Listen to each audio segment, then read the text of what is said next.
Hey, children of the Bat, which Batman book was your favorite this week? I got two of them, Batman Eternal and Batman, the Batman book. Scott Snyder, Greg Capullo's Batman, and Batman Eternal, which I think of as James Tynion the Fourth's Batman. And today, James Tynion the Fourth's Batman won, if this was a race, by a long shot. This was an excellent installment in a story that does have me very interested. It really feels like it's exploring the nature of the Batman and Robin relationship, the nature of the Robins, the sidekicks, the Batman mythos on that side of things. And this issue added a new layer to that. That layer being when Batman discovers that Mother, I'm not finding the right pages, that Mother takes orphans and shapes them, uses the trauma of the death of their parents to shape them into these prefabricated people somehow. I'm not clear how that's done yet, but I like that idea.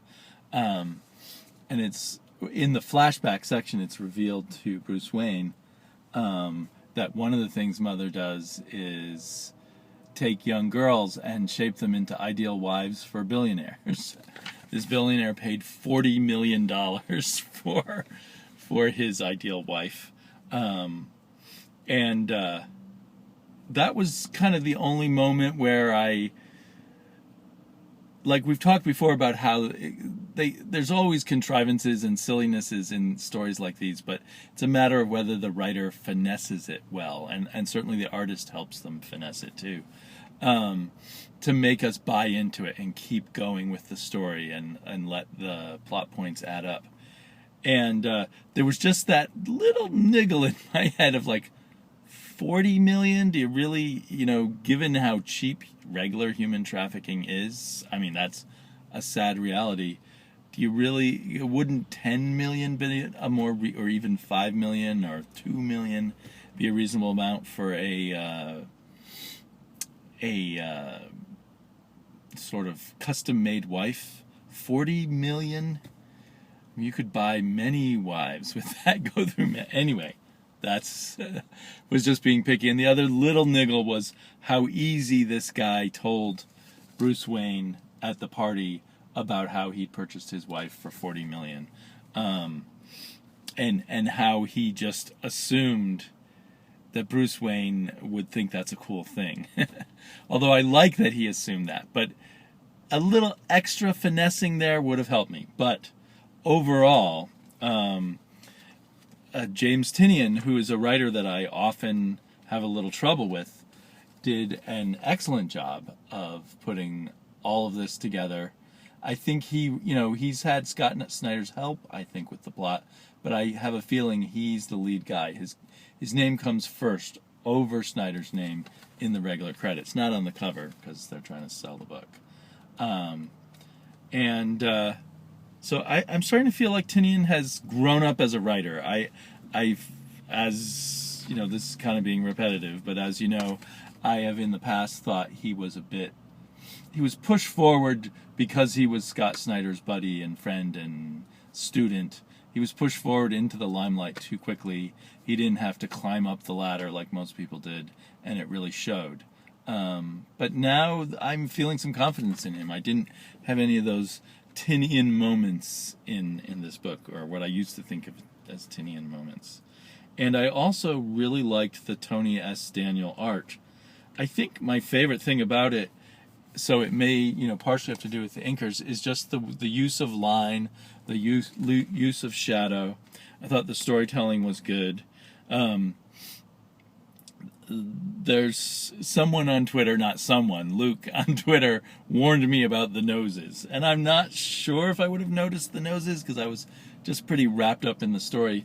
But there is something funny going on. I think it's partially the colorist kind of adds a little coloring to the end of the nose, which, makes them look like they're drunks or makes them look like they have sunburned noses. But I really would, I don't know if I would have noticed that or not. It's a little quirk of the colorist. I don't know if that will show up in the video. But yeah, this was excellent. I love the parallel between the flashbacks to some years before. They don't want to say how many years before anymore. The early days of Dick Grayson, Robin, and Batman with the modern day. And other than that nose thing, actually, the coloring was really good too. So this might be, I haven't read deep a whole lot of Tony Daniel's Batman, but this is making me think. This issue is making me think there's more there for me than I thought before. So I wasn't a huge fan of his art in Superman, Wonder Woman, and I just haven't read the right Batmans before. And now I'm noticing the nose as I go through here. So I'm just repeating myself, all the interesting elements. I feel bad that if I focus on the negative, because if I were using a star system, well, you know what? I judge the Batman books in their own Batman realm, and as a Batman book, this was like a 4 out of 5, 4.5 out of 5 for me. Another little niggle is in this issue it doesn't focus. One thing I would like is some issue that focuses more on the female characters. I felt like we had a promise of that in the Tim Seeley book, where they were going to go. I thought they were going to go off and really explore the Batman world themselves, but that didn't really happen. So in the previous 2 books, we did have the female characters in action, but anyway, now we've touched base with Cassandra Cain and Bluebird, and they're coming along on the adventure to Prague.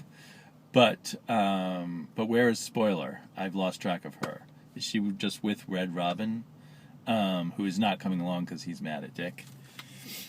Anyway, I think you can see how much I'm enjoying all these characters and everything.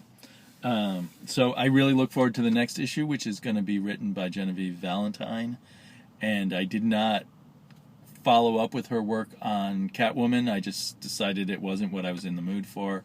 But I did like the one Genevieve Valentine issue of Catwoman I read. And so I look forward to seeing what she has to add to this series. Although part of me just wants it all to be written by Tynion, because it's clearly his baby. He really understands the guts of this. It's kind of, maybe this is the right book for him, because he's kind of Scott Snyder's sidekick, Scott Snyder's Robin. Scott Snyder's his mentor, so exploring the relationships of heroes and mentors and mentees, whatever you call them, mentors and disciples, may be, spot on for him. Ironically, his mentor's book is flailing for me. This was a much better issue than the last 2, and I think, going back, then there was one I liked, and then there was one that was weak.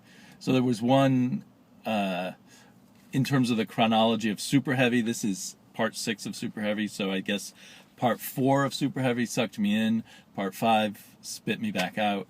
This is like half sucking me back in. I think at this point I now have a history of not trusting Snyder, and I need to be brought back in fully, and I'm not. There's too many things that just seem slightly wonky, or by wonky I mean just slightly off, or like a little crazy. The art is still very good, especially, and the coloring is awesome, but there was something weird about this crowd scene when Bloom is coming in to all these rich philanthropists and jabbing them and killing them and stuff, and people just seem in a daze, and I almost wondered at that point if Capullo was getting a little lazy and not as on the ball. There's nothing in his drawing that the actual drawings themselves is lazy. It all still looks perfect. But in terms of the storytelling, if he's putting a little less effort into it. or maybe they're just something else I didn't get. Because there are numerous things in here that I don't get, either because I haven't been paying attention enough, or he hasn't been giving them to us well enough, or they come from other comics that I haven't read. I don't fully understand who this We Are Robin guy is, and why he would be looking through the Penguin stuff to find his missing parents who went missing when everyone got the Joker virus. I missed the connection there. I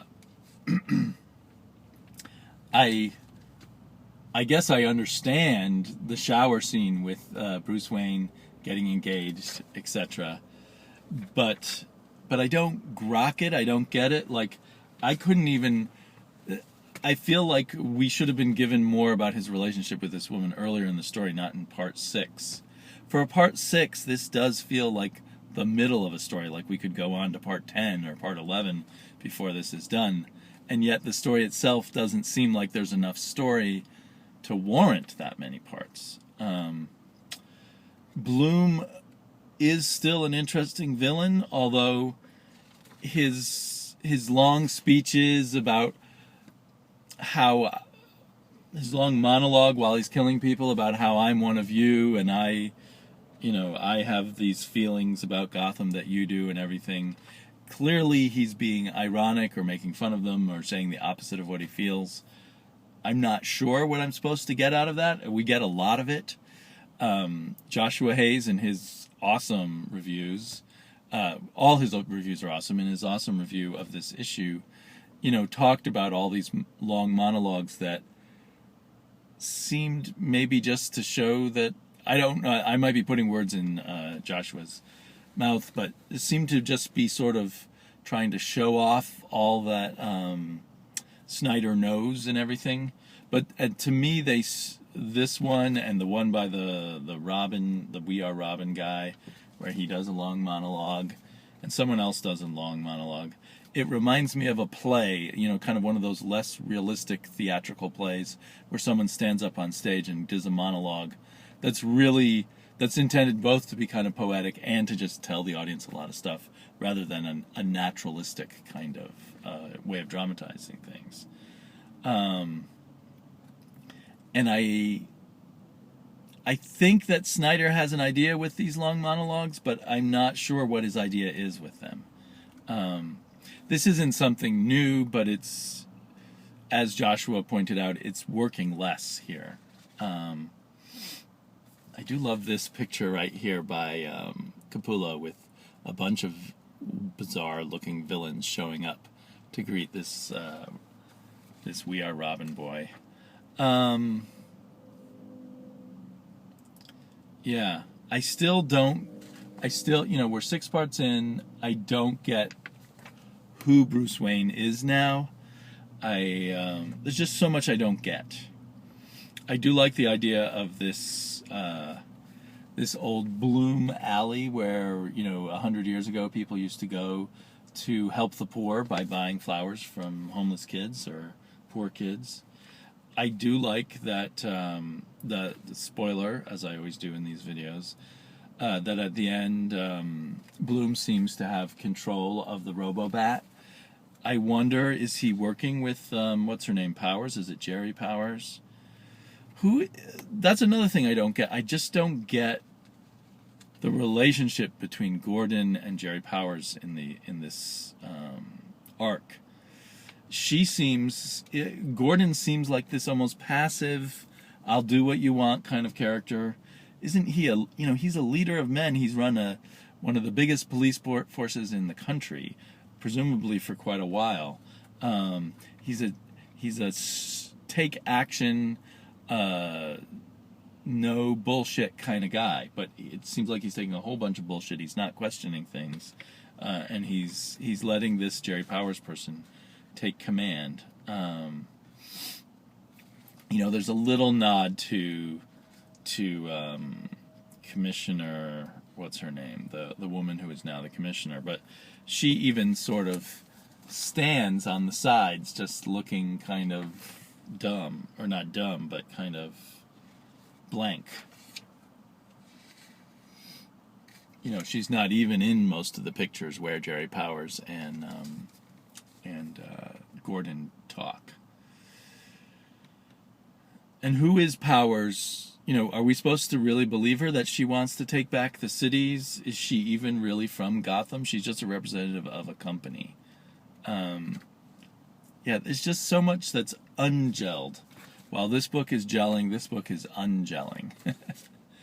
But to be fair, as generally, it was a pretty good issue. I mean, I probably would give it 3.5 or something. By itself, I did not, for most of the parts, not enjoy it, but it's just fitting it into the larger story. It just wasn't, if each issue is a jigsaw piece in a larger picture that's being painted, it felt so far like it doesn't fit together very well with some of the other pieces. So maybe I will be singing a completely different tune when it's all done. I have in most Snyder arcs, I've been like really loving it, having a little doubts, but still really loving it, and then feeling at the end that he doesn't quite pay off as much as he promised. And there's something about, I don't know if it's the way Snyder writes, or maybe I'm just affected by all the hype online and how much everyone else loves it, but it always feels like he's promising something big. I'm just a humble writer, but fans are really going to love. I mean, this is really going to be something epic and make a giant statement about Batman this time. I feel like I hear him saying. So in that sense, I am always bringing too much expectations to his books. Whereas, particularly because of Batman Eternal, I've brought pretty low expectations to Batman Eternal, and so far, the last two issues, as everyone knows, were weaker. But so far, the whole seems to be holding together, and it's a focused story, so I like that. Okay, I'm sure I'll be talking to you guys again soon. Bye-bye.